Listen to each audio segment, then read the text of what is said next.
Well. I told you when the Cavaliers were down 3-1, they were going to win, and guess what? They did! They did! They fucking did! I went fishing last Sunday. I was talking to my boy on the phone. I'm like, yeah, series is over. It's 3-1 Golden State. Cavs show no life. I'm like, series is over. Upon getting home, I heard Draymond Green may be getting suspended. I said, if you get suspended, Cleveland wins in 7. And guess what? They did! A couple of things we learned in this series was Steph Curry is... The NBA rigged it. Yes, Aisha. The NBA rigged it so your husband could get 2 MVPs. I don't know how. I used to think he was a great shooter. No, he's a streaky shooter. Let's be honest about it. Let's look at Steph Curry's game. He was picked by Tristan Thompson. He was guarded by Kevin Love. He was shooting bricks last night. This guy's so fucking overrated, it's not even funny. He's fucking horrible. He's a streaky shooter at best. He's not a great shooter, streaky shooter. Everyone anointed him because the media built Steph Curry up to be the greatest player ever. And if you look at his game, he's not even a top 10 player. All right? Barely can dribble without fucking turning the ball over. Can't finish at the hoop. How many times you see this cat throw the ball off the glass and it just goes off the rim? I mean, he's so overrated. It's not even funny. His shot's off. Doesn't play defense. And he's easy to mind fucking get in his head. And the compound things that his wife is even easier to mind fuck. So, Steph Curry's overrated. Steve Kerr was the next Greg Popovich. What happened to that? It's fucking garbage. Golden State won a record 73-9.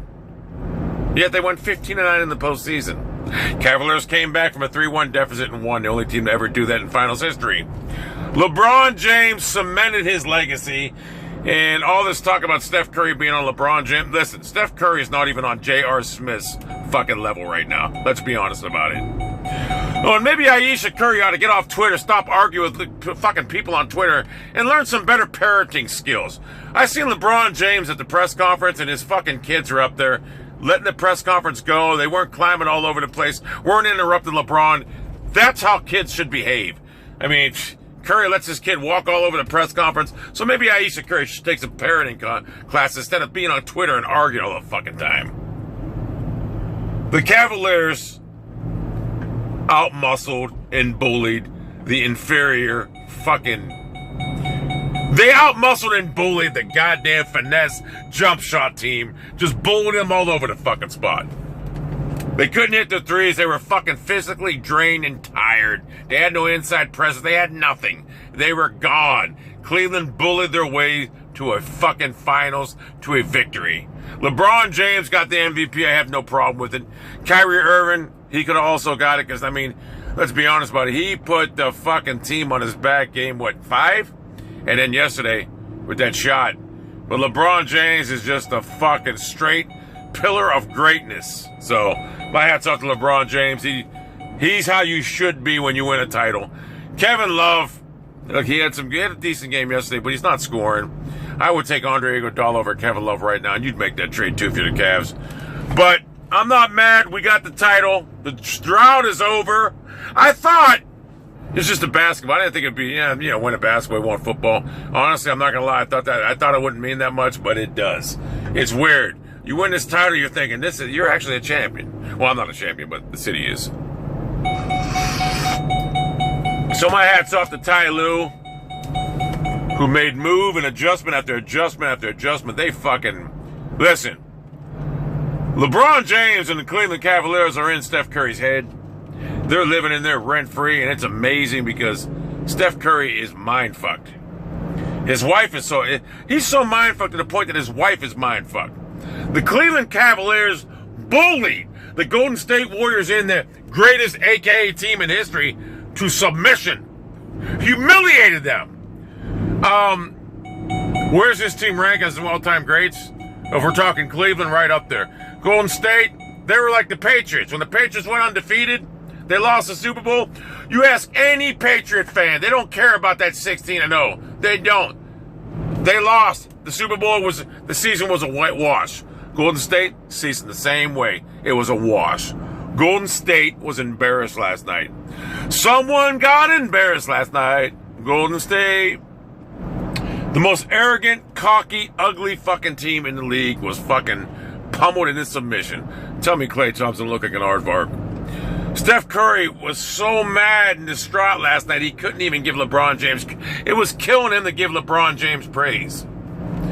The media created Steph Curry as this great super basketball player when you think about it.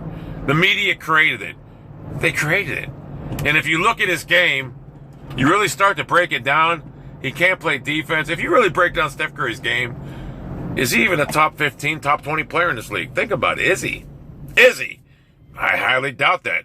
So, we learned a lot of things this series. We did. We learned that everyone counted the Cavaliers out, including myself. When they were down 3-1, I counted them out. Oh, and Draymond Green. Now listen, you should have been suspended against OKC. You should have. I don't know why the NBA didn't suspend you against OKC. You should have been suspended against OKC, so you know what? You got what you deserved. All right, I don't want to hear you cry. Oh, you got what. And even when you came back in Game 6 in Cleveland, you didn't show up. You had, 6 points? So, we didn't win because Draymond Green got suspended. We got lit on fire. We took it personal when we went back to Golden State. Everyone counted us out. Feels good being the only team to ever come back from a 3-1 deficit. And I always thought about that. Look what Cleveland did. They beat a team that lost 9 games in the regular season 3 straight fucking times. It's unheard of. That's why it's never been done before. Until now. So the Cleveland Cavaliers, LeBron James, he said, and listen, I was one of the ones that hated LeBron James. When he won his title in Miami, I was fucking disgusted. Then when after he won the first one, I didn't care. And then when he lost the last one, I was glad because I knew he'd come back to Cleveland. I knew if he won, he wouldn't. And then when he came back to Cleveland, I said, you know what, I don't even care because I hate basketball. I don't hate it, but his regular season sucks. But he finally delivered what he said he was. And I think I speak, I know he's not going to leave, but if he did, if LeBron James decided, look, I want to go to fucking Los Angeles or something, I don't think anybody in Cleveland would even fucking bat an eye. They'd say, look, you came out and did what you were supposed to do. I'm not mad at them. I'm glad for LeBron James. I'm not a fan. Listen, I'm not a hater of LeBron James, but he's starting to win me over because he does it the right way. You know what I'm saying? You don't hear about him fucking... You look at his family. Stephen A. Smith said it best. The way they act and behave. The kid came from for all intents and purposes, his mother. She had a drug history, I believe. So, I mean, he actually, when you think about it, he's actually a good person. You got to give him credit. A lot of people would have went bad right there. LeBron James seen that he wasn't going to go, he wasn't going to break bad. So LeBron James, I got that into the Breaking Bad reference. I got it in. LeBron James is a beast. He's starting to become my favorite player. This puts him up, in my opinion, right now with, honestly, you can say what you guys want. He brought a team back from a 3-1 deficit against the greatest regular season team in history. On their court, where they only lost, 1 or 2 games all season? Yes, this puts him over Michael Jordan, in my opinion, or fact-opinion. Michael Jordan was a great player, but to do what he did, this puts him over Michael Jordan. Seriously, he won 3 straight games, and the way he did it, he got a triple-double last night. He was, at the beginning of the first half, I'm like, this cat got to show up. But he turned it on when he needed to, and he got it. So LeBron James is a great man, great basketball player, and a true champion. He's got 3 titles now. His legacy is cemented. And like somebody said, it's hater-proof now. You can try to justify hate on him, whatever. You can't. He's great. And for all intents and purposes, that was, his 7th straight fucking trip to the finals? He may get another 3 or 4 titles. Because he's going to be able to play well into his 40s. As just a low-post player. He's unstoppable. He's got an arsenal of fucking moves. LeBron James, honestly, when it's all said and done, is the greatest basketball player ever. Ever. He's got so much talent that he can use. He's just got everything. Believe me, he's going to play till he's like 45 and dominate. So, I'm not going to ramble on no more. Golden State, you were arrogant and cocky all year long, and you know what? It feels good to be the ones that put the fucking foot down on your throats and made you choke. It feels real good to say that Cleveland Cavaliers, a Cleveland team, ended the Golden State Warriors' fucking reign of terror. Golden State will be a 40-win team next year. Their reign of terror is over. OKC put a blueprint out there. Cleveland put their own. Listen, there's two blueprints on how to beat this team. OKC had one. Cleveland had another. So, Golden State may be a 30-52 team. 30-52. But Steph Curry, he's been exposed. So, Dell Curry, how was that Father's Day gift?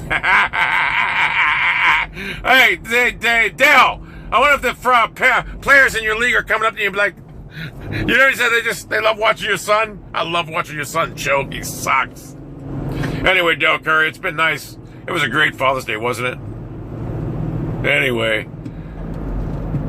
Cleveland just dominated. They fucking punished Golden State. Just too physical for him. And Golden State had no answers. None whatsoever. Steve Kerr will go down as one of the worst coaches ever. Guy, they were talking about him being great. Fucking Luke Walton did better than him. So anyway, I'm done rambling. Whatever. I don't have a limit on these. Oh my God, 10 minutes, a little too long. Anyway, people, Cleveland got a title. And I didn't think it would be, I figured football, let me tell you, it feels great. NBA champions, it feels great. I didn't think it would feel great, but it does. Now I know how everybody feels when they get a fucking team with a champion. It feels great. It does. It feels great. Even though I'm not a champion per se, I didn't have nothing to do with it. It just feels great knowing that, you know, your team is head and shoulders above every other team. And I gotta be honest, this Cleveland team may be one of the best teams ever. They got the best player ever. So, Ayesha Curry, take some parenting classes from LeBron James and Savannah James. Notice how their kids behaved on the podium. Very classy. And take some parenting skills from them. Stay off Twitter arguing with little kids on Twitter. You know, God, that's embarrassing. You're a grown woman arguing with people on Twitter. Anyway.